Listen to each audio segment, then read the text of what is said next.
오늘 본문 말씀은 야고보서입니다. 야고보서 1장 우리 1절에서 8절까지의 말씀입니다.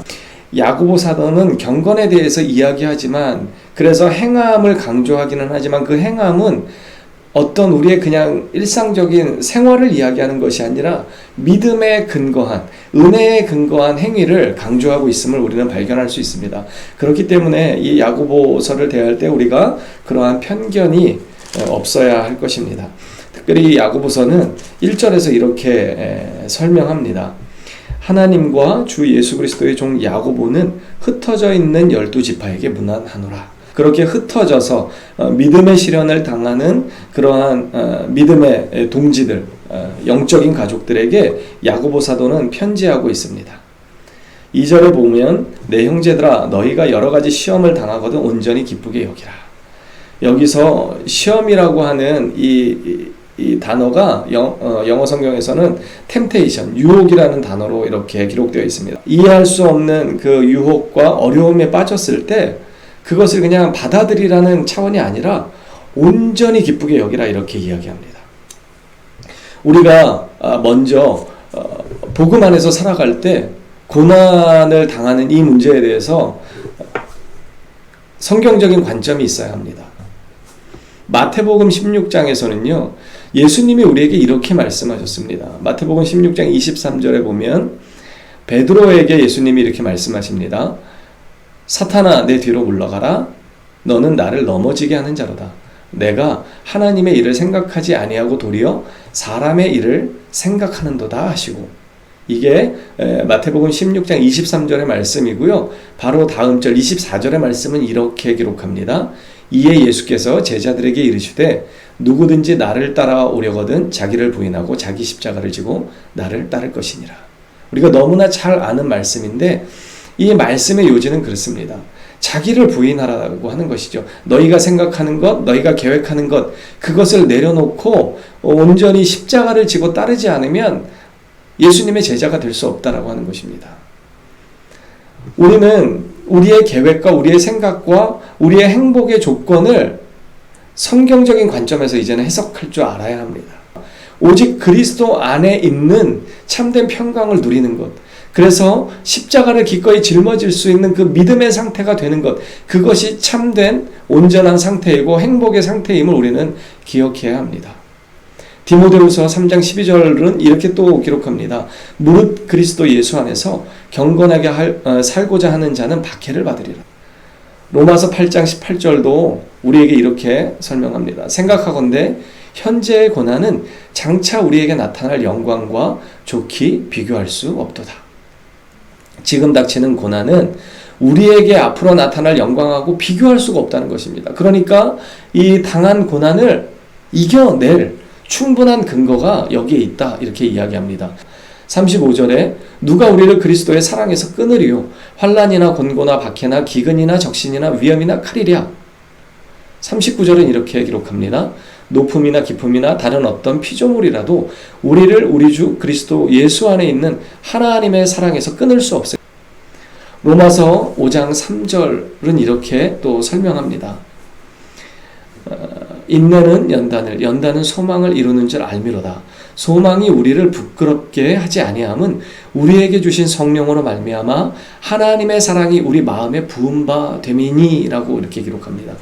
그러니까 인내는, 믿음의 이 인내는 소망을 이루는데, 이 소망은 어떤 소망이냐면 성령으로 말미암아 하나님의 사랑이 우리 가운데 임하는 소망입니다.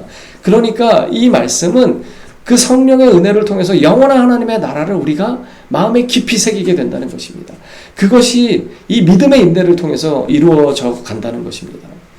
여러분, 시련의 결과는 어떤 것이냐면 그냥 좌절하고 넘어지고 낭망하고 실패하는 것이 아니라 이 시련을 잘 견디어내면 믿음의 인내를 이루어 간다고 하는 것입니다. 야고보 사도는요, 계속해서 이렇게 우리에게 설명합니다. 5절에 보면 너희 중에 누구든지 지혜가 부족하거든 모든 사람에게 후히 주시고 꾸짖지 아니하시는 하나님께 구하라 그리하면 주시리라. 갑자기 지혜에 대해서 이야기합니다. 이 말씀은 무슨 뜻이냐면 성령의 지혜, 하나님의 지혜가 없는 사람에게는요, 이 시련을, 믿음의 시련을 받아들일 만한 믿음의 그 역량이 부족할 수밖에 없다고 하는 것입니다. 어떤 사람이 이 시험을 당할 때 온전히 기쁘게 여길 수 있는가? 하나님의 지혜를 가진 사람입니다. 하나님의 그 구원의 계획을 바라볼 줄 아는 사람입니다. 그래서 아까 로마서 8장의 말씀을 제가 인용했던 것처럼 현재의 고난은 장차 우리에게 나타날 영광과 좋게 비교할 수 없다. 그리고 그 고난은 그리스도의 사랑에서 우리를 절대로 끊어낼 수 없다. 그렇게 주님은 우리에게 말씀합니다. 그런 하나님의 계획과 의도와 하나님의 지혜를 우리가 소유할 때 이 시련을, 믿음의 시련을 넉넉히 이겨나갈 수 있는 것입니다. 이 현재의 고난, 이 시험 때문에 낙심하지 말라고 우리에게 이렇게 권면하는 것입니다. 이렇게 믿음으로 서 있지 못하는 사람, 하나님의 지혜를 온전히 붙잡지 못하고 따르지 못하는 사람은 7절에 이렇게 설명합니다. 이런 사람은 무엇이든지 주께 얻기를 생각하지 말라. 두 마음을 품어 모든 일에 정함이 없는 자로다. 여러분, 크리스찬들에게 시련은 불가피한 일입니다. 복음의 관점에서 보면 그것은 너무나 당연한 것이기도 합니다. 고난이 없는 십자가, 고난이 없는 면류관이 없는 것처럼 성도들의 이 환난과 시련을 통해서 우리는 믿음의 견고한 자리에까지 나아갈 뿐만 아니라 성숙의 자리에까지 나아갑니다. 에베소서 3장 18절 19절은 이렇게 설명합니다. 능히 모든 성도와 함께 지식에 넘치는 그리스도의 사랑을 알고 그 너비와 길이와 높이와 깊이가 어떠함을 깨달아.